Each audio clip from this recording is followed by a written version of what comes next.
Hey everybody, welcome back to another Book of Acts deeper dive. We're on part 7 now, chapters 12 through 18, right? This is a much bigger grouping of chapters, but as you'll see over the next couple of videos, what happens from here on is a lot more factual and a lot more straightforward, and there actually isn't as much to unpack. But if you have missed anything before, it's still on YouTube. You can go and catch the previous installments. Please feel free to ask any questions you have. You can post them right below in this video. And also, if you want to get notifications when any video goes live, including Sunday sermons, there's a little subscribe button somewhere down here, like maybe over here, and a little bell. If you hit that bell, you'll actually get a notification. Also, our Friday podcasts. If there's anything in these chapters that you're really curious on that we don't touch on, a great way is just ask that question below, and on Friday we'll do our best to talk about that topic. All right, so let's jump into chapter 12. Verse 1, it was about this time that King Herod arrested some who belonged to the church, intending to persecute them. He had James, the brother of John, put to death with the sword.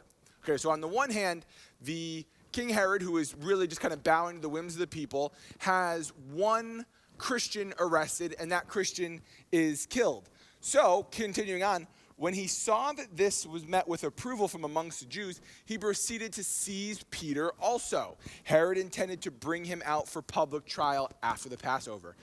First one went well. He wants to continue and do it again and arrest another Christian, so he gets Peter.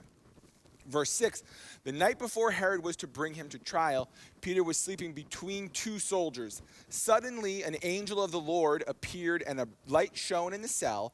He struck Peter on the side and woke him up. Quick, get up, he said, and the chains fell off of Peter's wrists. So there's two really kind of contrasting stories here. Two followers of Jesus, both who are being persecuted, but one dies in jail, and one is miraculously and supernaturally delivered and saved. You know, it occurs to me that really anytime there is a tragedy in life, we often ask the question of, well, why did it happen to someone and not to someone else? Why does one believer die for their faith, and why is one supernaturally rescued? And you know, I would love to spend the rest of this video just kind of unpacking like this really detailed, guaranteed answer. The truth is, we don't know. We don't have a way to necessarily look at the text or look at the Bible and say, oh, this is why sometimes people are delivered from their hardship and why sometimes they go through them. The message to us is that God is able to deliver. God is able to supernaturally affect our circumstance. But no, like in the first half, he doesn't always do that. And I can't explain why, but I've had to make a choice to trust in God that he is over the entirety of the process and that he knows things that I don't know and that he has a plan that is beyond my own plan. If we continue on with the rest of chapter 12, after Peter is released, he goes back to the very church meeting, the prayer meeting of the people who are praying for his release. And they actually have some trouble even recognizing him. He knocks on the door and they think it's an angel, or someone goes and leaves him outside and runs to tell people, and there's this kind of confusion. The thing they had been praying for had literally happened right in front of them, and they still struggled to recognize it had happened. I think there's definitely a lesson in there for some of us of don't be so caught up that there isn't still room for you to expect and believe that God is going to do something huge, right? We're not just praying through the motions. There is still room for God to move and act on our behalf. After that, King Herod dies. In my longer form, I have a slide that there's actually the Herodian dynasty, so there's lots of King Herods. So we're actually going to hear of King Herod again. There's brothers and uncles, and there's all kinds of weird family relations. But this Herod is dead. There'll be another Herod soon. Wrapping up chapter 12, when Barnabas and Saul had finished in Jerusalem where they had been, they finished their mission. They returned from Jerusalem, taking with them John, who was also called Mark. We're going to talk about John Mark in a little bit, but really this verse 25 is the beginning of Paul's first missionary journey. That's how we talk about them. There's 3 major missionary journeys. Today we're going to look at the first 2. If you check out this slide, here's a rough map of the area. It might be a little hard to see. There are many, many maps on Google. You can Google Paul's first missionary journey and take a look. But he goes through multiple of these cities, and there's even more, sometimes some smaller details, but we're hitting kind of the big points of where they went. So Paul and Barnabas start on this journey. They start from Antioch. Antioch is a port city, right? There's a boat there. Much of their travel happens by boat, though obviously some of it by land.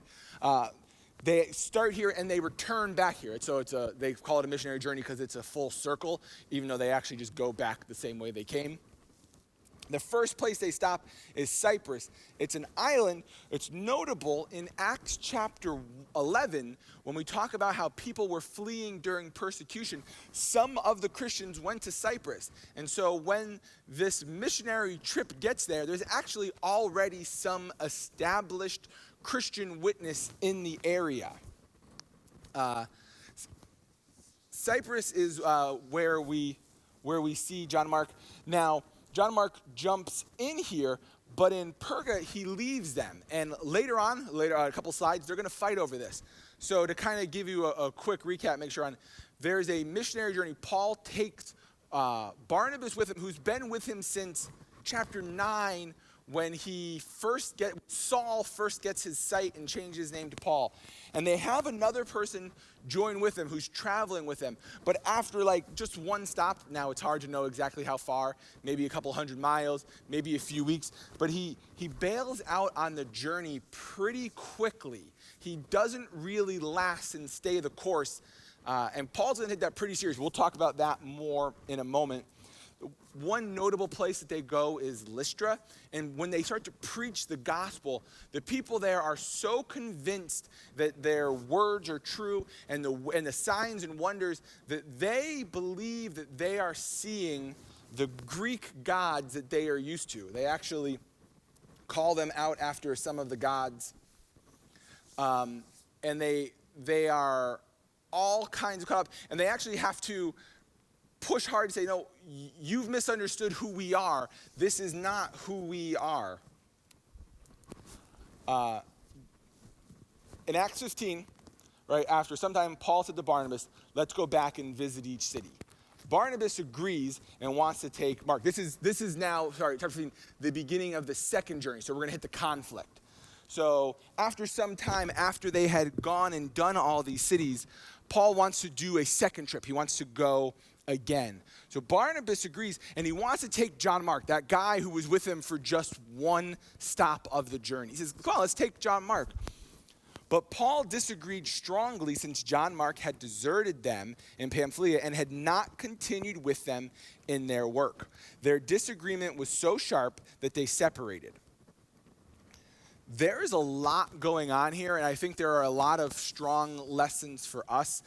But essentially, as Paul and Barnabas have worked together, as they have done their work together, they spent a significant amount of time, and they recognize together the need to continue these missionary journeys. They recognize it's important to continue traveling and spreading the gospel. They say, okay, let's do this again. But Barnabas wants to give John Mark a second chance. He wants to give him another try at being a missionary, at traveling and sharing the gospel. Hard to say exactly why. Maybe Barnabas had a long-standing relationship. Maybe they had made amends. But Paul is unwilling to take him. It doesn't seem like Paul has anything really personally against the guy, that he objects to his presence. He just doesn't want to work with someone who he kind of thinks is going to bail on him again. It's a one strike, you're out. So verse 39 says, their disagreement was so sharp that they separated. And so what I think we're inferring from the text is Paul saying, I won't risk the success of this trip on someone who's failed us once. And Barnabas saying, hey, we're about second chances.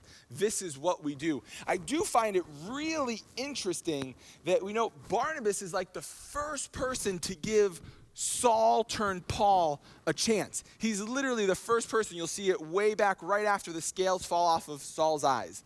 And I think we can see a parallel in the way that Barnabas wants to treat John Mark to the way that Barnabas treated Saul turned Paul.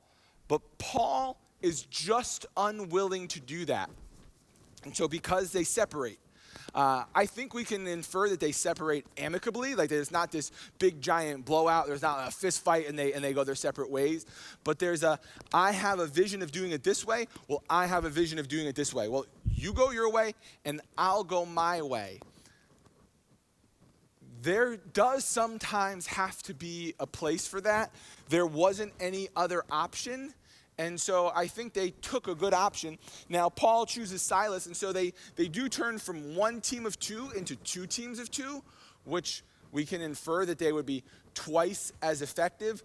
Nevertheless, there's a part of me that just wants to see reconciliation and peace made that feels personally just a little dissatisfied with the way that the story played out. But nevertheless, a second missionary journey follows Paul. He's the star of the show. We stick with Paul. And so here's another map. It's a little more zoomed out because he takes an even bigger lap. And this time they took a slightly smarter journey, or at least more efficient, where they don't just back, they make a full circuit. Going to Lystra again, going to the rest of these locations. I want to highlight just a couple. After one of their first couple of stops, during the night, Acts 16:6, Paul received a vision of a man from Macedonia begging the disciples to help them. After the vision, they left for Macedonia.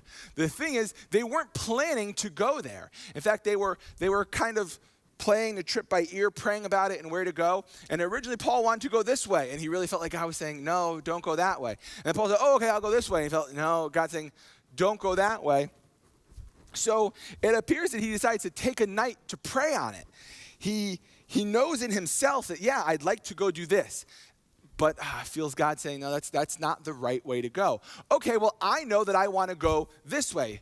No, that's not the right way. So I think we can infer Paul says, all right, God, well, show me where you want me to go. Help me to understand that. I feel the no.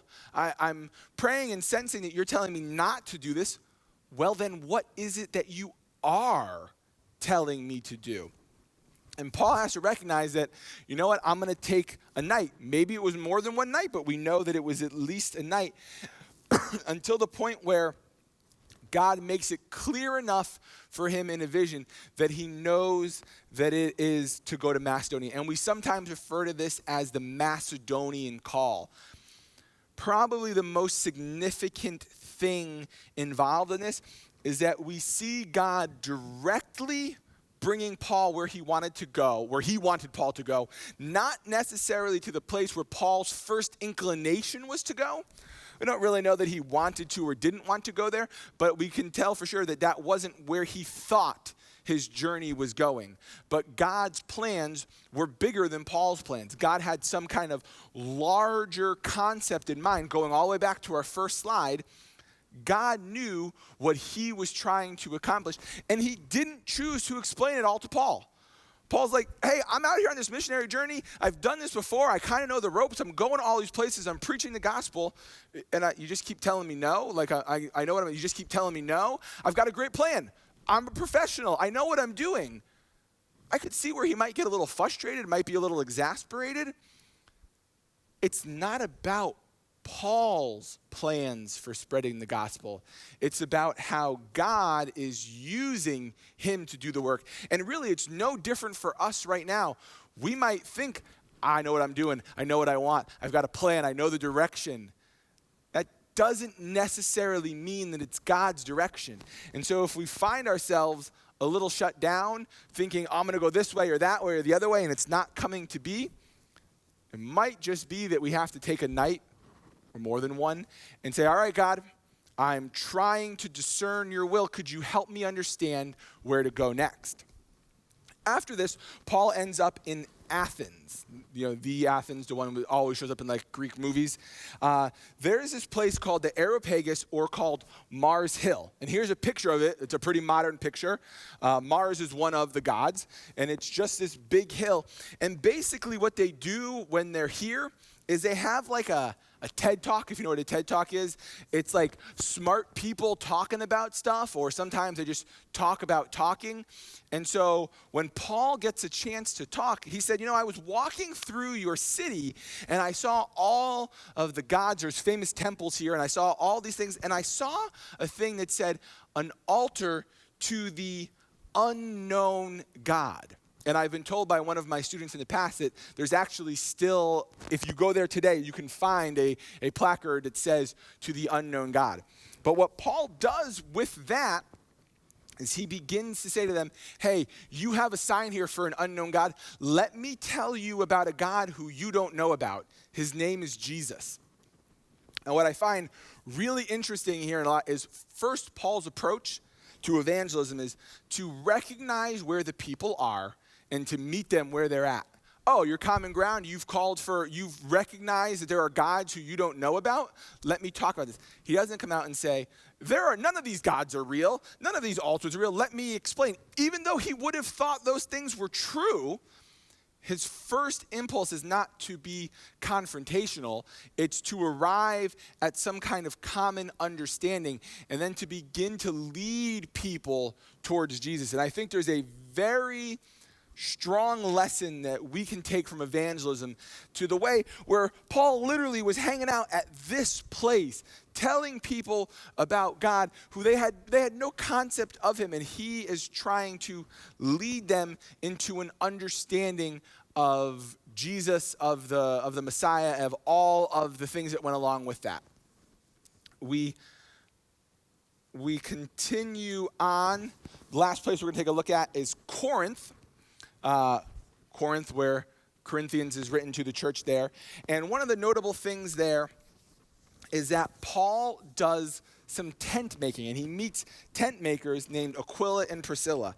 There is a term of tent making that is sometimes referred to as a traveling preacher or a minister or someone who is working toward vocational ministry doing some tent making. Because even Paul had to take some time and make a few dollars, and he does it with Aquila and Priscilla. They are a married couple. There's an interesting fact about them. Paul mentions Aquila and Priscilla numerous times throughout the letters, the subsequent epistles that come. And he sometimes puts Aquila first and then Priscilla, and sometimes he flips it. Now, that might not seem like any big deal to any of us, like, yeah. So there's a very strong masculine culture in this time, and so to list the wife's name before the husband could only be on purpose. It was not an accident. He didn't just say like, oh, I meant it the other way around. He is very purposely making a point. I think we can probably infer the point he's making is that how much he appreciates the missus, how valuable she has been, wanting to give honor and respect to her. But no matter how you think of the why, you can't miss the fact that he did do this. And I think it's quite notable that carrying on that Paul would recognize someone and set them aside for special honor. After this, we kind of wrap up the end of the second journey. Next week, we're going to take a look at the third journey. I know that was a real whirlwind tour through several years of Paul's life and travels, and there are some more details that will get filled in during the week in our daily devotionals. But again, feel free to ask any questions, and let me close out in a word of prayer. Lord Jesus, thank you for your provision. God, thank you that you have a plan for our lives and that you know where you are taking us and where you are bringing us. God, we might not always see it. We might not always recognize the route. Just like Paul was struggling to figure out where to go, you know where we're headed. You know the plan and the purpose you have for our life. God, help us to take peace in you and confidence in knowing that you know where we are going. God, I pray that you would lead us and guide us and be with us. In your name, amen. God bless.